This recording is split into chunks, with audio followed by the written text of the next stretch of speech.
Hello everyone and welcome back to English with Kayleigh. In today's video we're going to analyse another one of Ted Hughes's poems, this one entitled The Thought Fox. So as always we'll read through the poem first, we'll check out a summary and the themes, and then we'll do a stanza by stanza analysis, and I'll finish with an essay question for you. So let's read The Thought Fox by Ted Hughes. I imagine this midnight moment's forest. Something else is alive beside the clock's loneliness and this blank page where my fingers move. Through the window, I see no star. Something more near, though deeper within darkness, is entering the loneliness. Cold, delicately as the dark snow, a fox's nose twitches twig, leaf. Two eyes serve a moment that now and again, now and now and now, sets new prints into the snow between trees, and warily a lame shadow lags by stump and in hollow of a body that is bold to come across clearings, and a widening, deepening greenness, brilliantly, concentratedly, coming about its own business, till, with a sudden sharp hot stink of fox, it enters the dark hold of the head. The window is starless still, the clock ticks, the page is printed. Okay, so a wonderful poem there from Ted Hughes, which is about a poet writing a poem, and in fact writing this poem. So it's a really beautiful artistic piece of work. So let's just talk through a summary of what we see in the poem. So the speaker is sitting alone in the middle of the night, and they're surrounded by a forest that may or may not be imagined. At this point, at the very start, it's unclear, but it becomes clearer later on. The speaker feels something else is present, is alive, as his fingers linger over an empty page.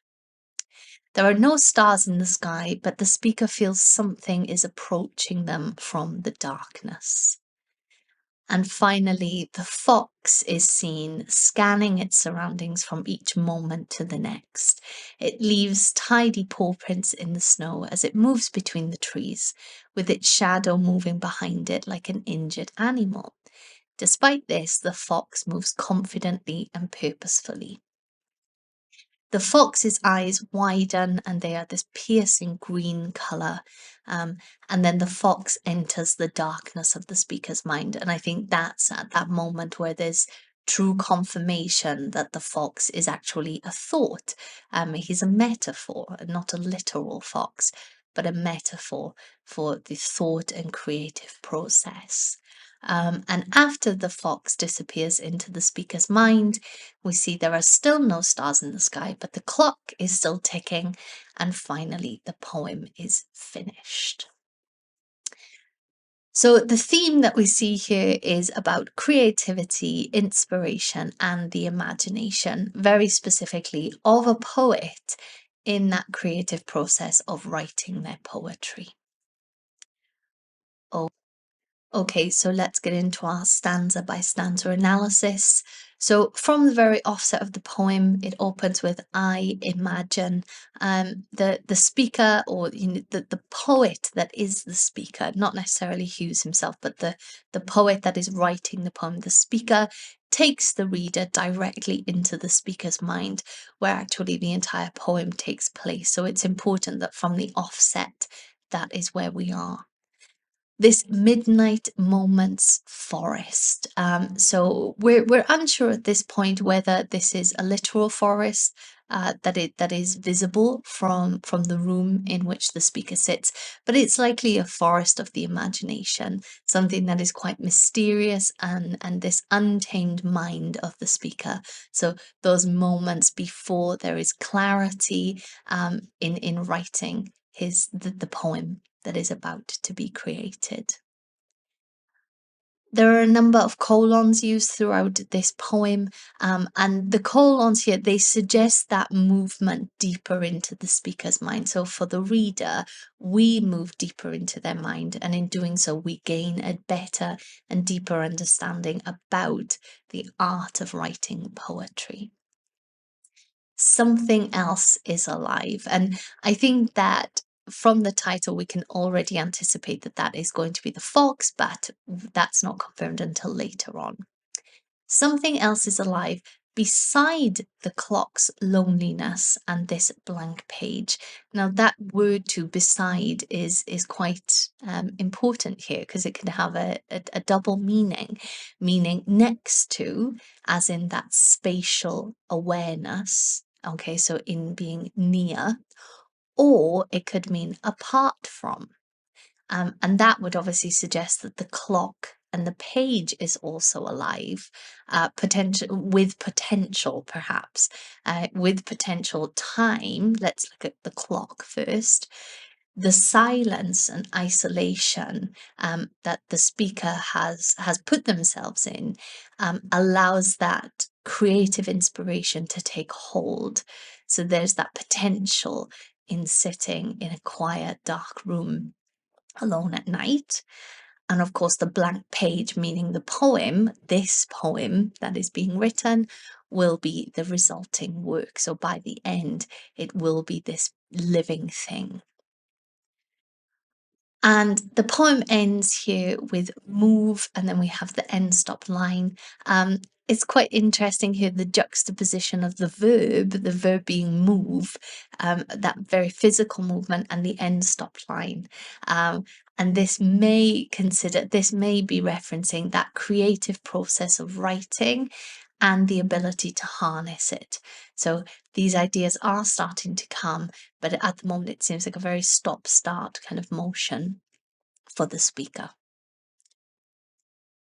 Stanza 2 begins with, through the window I see no stars. So we look at through the window, and again this could be very literal, meaning the room in which the speaker is looking out onto this forest or the surrounding area, or more likely that metaphorical meaning for the speaker's mind. Through the window I see no star. So that loneliness and isolation are re-emphasized here from the clock's loneliness, as the speaker almost waits for something to arrive, meaning that perhaps the mind is blank here, kind of like writer's block, when you don't have that inspiration, or you don't know what to write about next. And he's almost waiting for it. He's, anticipating that to arrive. However, in saying I see no star, if we think about stars, they're usually very symbolic for heaven, and for a higher power. So this suggests to us that creativity is not something, it's not a gift that is just bestowed upon us. So it does take the cooperation and readiness of the poet, of a writer, to create that environment of loneliness, of isolation, or whatever it may be. In this poem, that is what the speaker needs in order to allow for that creative inspiration to flow. So we definitely see that this idea of creativity is not something that is just gifted to one person or gifted to somebody. It's something that has to be harnessed and worked with. Something more near. So we get that reference again to stanza 1, something is alive. And of course we're guessing that this is the fox. And what's very important is that you see the fox as this metaphorical creature. It's literal in terms of it's something that's been created by the speaker, but it metaphorically represents the creative process, and in harnessing that, and when creativity sparks and comes, what to do with it in order to harness it. Though deeper within the darkness. So again, this could reference the speaker's room, and this could be used as a metaphor for the speaker's unconscious mind. Okay, so beyond what they are physically and in the moment thinking, but subconsciously, what are they starting to unpack? is entering the loneliness. So here we see that the speaker allows the poetic inspiration, being the fox, into their conscious mind. So this is where we start to see that creative process beginning for the speaker. And it ends with another colon. And here again, the reader goes deeper into the speaker's mind, gaining insight into the creative process of poetry writing. And a final note on this stanza about the enjambment which is used. So the enjambment used shows that how the inspiration is slowly creeping into the conscious mind. So it's beginning to flow. Okay, and then we move on to stanza 3. And finally, after a much awaiting and anticipation from the reader, the fox is finally introduced. Cold delicately as the dark snow, a fox's nose touches twig, leaf. Two eyes serve a moment that now and again, now and now and now, and the stanza continues very deliberately and quickly into the next stanza. So the colon in the previous stanza and the reveal of the fox here shows that it is the something earlier mentioned. We're finally getting that insight. And poetry, this is what we have to remember. This is a poem about writing a poem. And poetry is the process to make what is written seem real to a reader. And therefore, very cleverly, Hughes does not reference any metaphors linked to the fox for the next several stanzas, meaning that it's down to the speaker's imagination and understanding of the poem to unpack that, which is quite beautiful in itself. So this stanza has a lot of delicate word choices, and it shows the very tentative, careful movements of the fox. For example, delicately touches a movement. And of course, when we consider that the fox is that creative inspiration and that journey of writing, we start to bear witness the speaker putting pen to paper very delicately and in formulating this wonderful piece of work. So in the first two lines, we have the alliteration, we also have consonants and assonants in the two sentences. And we get this sense of the very sharp sounds that are used, and it does portray the fox's attentiveness and utilizes many of the senses, which again just links back to what I've just said about how deliberate and how sharp the speaker is in that moment of writing the poem. A fox's nose touches twig, leaf. So we have this omission here of and, this syndeton, and the poet really needs to rely on their own instincts when writing. So we see the fox touching things in very quick concession, and that references and reflects the speaker as well, that they have to harness their own instinct and usually work quite quickly in order to grasp this inspiration and to harness it and to create this poem. And then the final two lines, the two eyes serve a moment that now and again, now and now and now. So we see that the fox is able to operate at night. And obviously, when thinking about the fox as creative inspiration, we have to think about the speaker also, that they can both operate at night. So this creative inspiration is being achieved, and that the speaker is able to unpack the inspiration in their conscious mind at the desk in the middle of the night. The reason I've put in the desk is just because they're sitting in a room and their hand, is kind of hovering over the page. So we anticipate we can, there's enough information for us to say that he's likely sitting with pen and paper in front of him. And then we have this repetition of now, now, and now, and now. And And obviously, this repetition reflects the new ideas that appear and those decisions made by the poet in constructing the poem slash narrative of the poem, the journey of the stanzas and what's going to unfold. So then we move on to stanza 4, and we see the fox set neat prints into the snow. There's wordplay here, as we see the fox's footprints in the snow, and we also consider the poet imprinting ink onto the blank page with his pen and paper at the desk.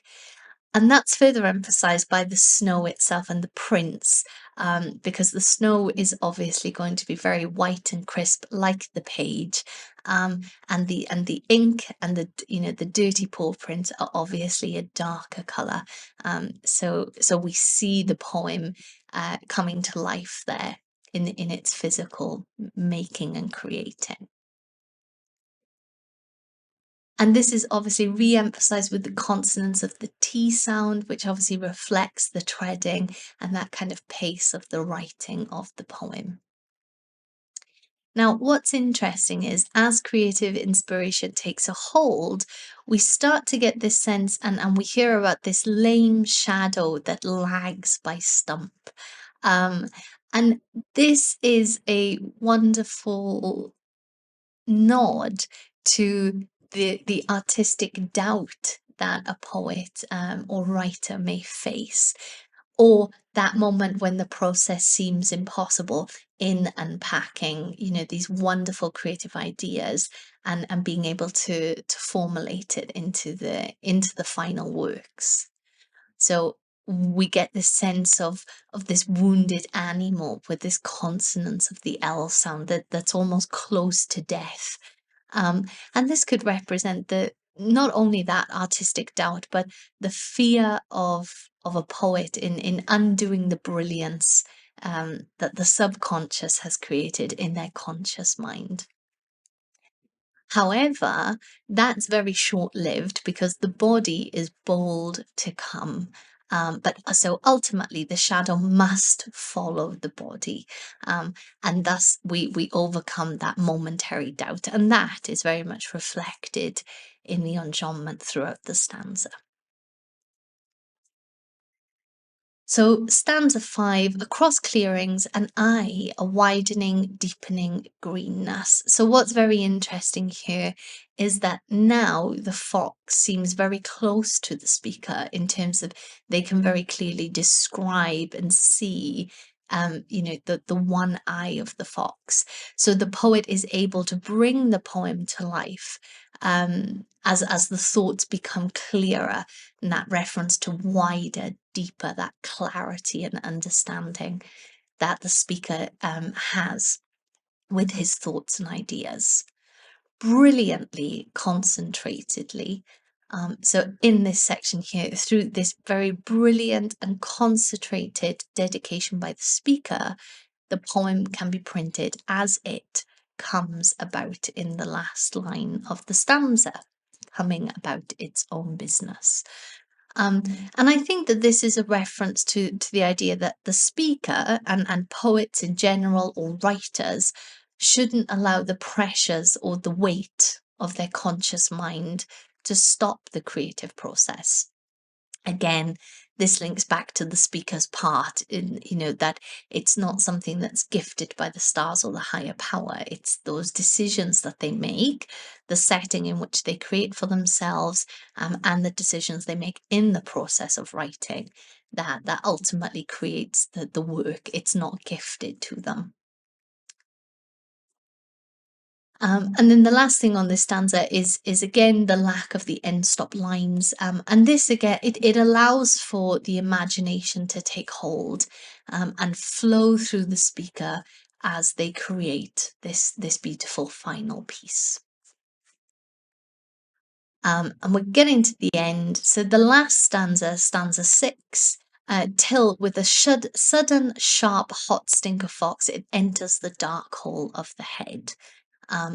So of course this is by far the poem's longest sentence. It's more than 10 lines long. And that references again that uninterrupted concentration, exactly what is needed when writing poetry, which is exactly what is suggested by the speaker in the poem. And then we've got this very sharp, these sharp sibilants, which reflects just how quickly the poem has come to life, as quickly as that inspiration comes and is created, is then gone as it enters the dark hole of the head. And that's where we get confirmation that the fox is a metaphor for thought and creative inspiration. Interestingly, the last two lines, the window is starless still, and the clock still ticks, but finally the page is printed. So again, we're reminded that the poem did not simply appear.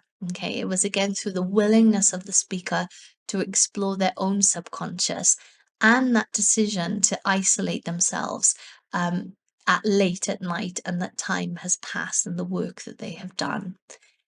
And we see the shortest line of the poem, the page is printed, and that plosive P sound gives this sense of finality to the creation. It is complete, the poem is ready. So just very quickly about the form, meter, and rhyme. So of course the form, we've got 6 stanzas of quatrains, and this reflects that process of creative inspiration. It's quite slow and steady with a need for patience, and it's very important that in your essay that you outline that this is an example of meta poetry, so poetry about the writing of poetry itself. In terms of the meter, the poem is written in free verse as it follows the internal thinking and process of the speaker. And it also creates a sense of unpredictability and anticipation for the reader. In terms of rhyme, there are moments of rhyme through the poetic devices, such as the consonants, the sibilants that are used, but they are very subtle, echoing once again the fact that the poet and the reader are exploring the inner subconscious and its workings as well. So I'll leave you with an essay question. So the essay question I'm going to leave you with is, how does Hughes use words and images to striking effect in the thought fox? So if you'd like to leave some of your answers and ideas in the comments below, and we can have a discussion about it. Thank you very much for watching, guys. Don't forget to like and subscribe for more videos analysing Ted Hughes's work, and I'll catch you in the next one. Bye, guys.